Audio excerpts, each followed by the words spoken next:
Wangsit Siliwangi ayeuna nincak bagian anu katilu.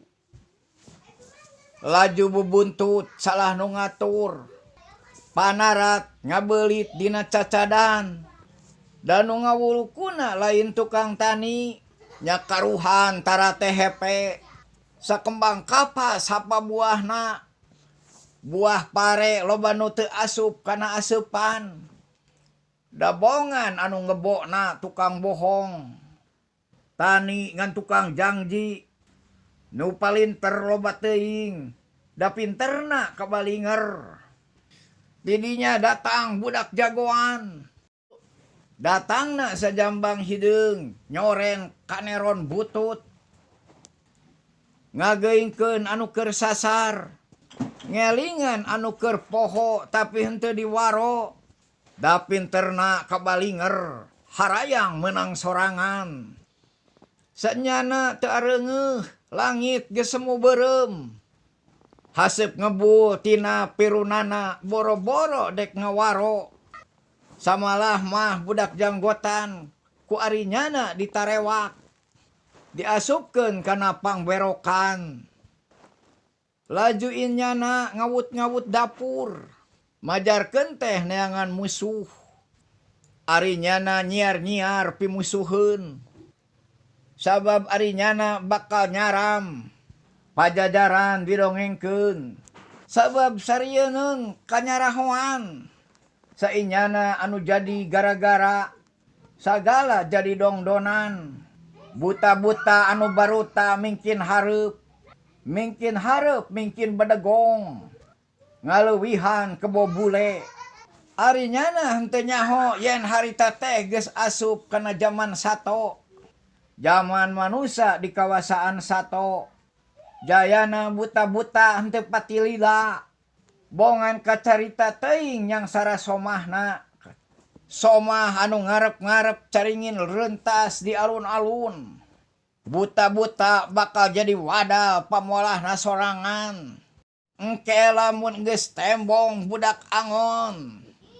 Tidinya loba anu ribut, mimiti ti jero dapur jadi salembur, jadi sanagara, nu barodo jadi gelo, dikokolotan ku budak angon buncireung jadi garelut, nu matak jadi garelut, marebutkeun warisan anu hawok hayang panglobana, anu teu hawok hayang loba, nu baroga marenta bagianana, nu areling caricing, arinyana mah teu wareudeu kabaragean, nu garelut laju reureuh, laju kakaraengeuh, kabeh ge taya anu meunang bagian, sabab sakabeh warisan beak, beak kudu nyarekel gadean. Buta-buta laju nyarusup, anu gelut jadi reureuh, karareueung sararieun, ditempuhkeun leungitna warisan, laju nareangan budak angon, anu imahna di birit leuwi, pantona batu satangtung, dihateupan ku handeuleum, nu dingdingna ku hanjuang. Nareangan budak angon sesmariang, pindah ngababakan, pindahna ka Lebak Cawene, nu kasampak ngan kari gagak, disada keur ngelak dina tutunggul. Keak, keak, keak, keak, keak, keak, keak, keak, keak, keak. Tah kitu tah para wargi, nuju ngantosan satria piningit, sumping. Hahaha, urang Sunda sadaya. Sakitu tah anu kapihatur Wangsit Siliwangi seri anu katilu. Kumaha Cep Hendriana di Waduk Dharma. Wassalamualaikum warahmatullahi wabarakatuh. Sampurasunun. Rampes.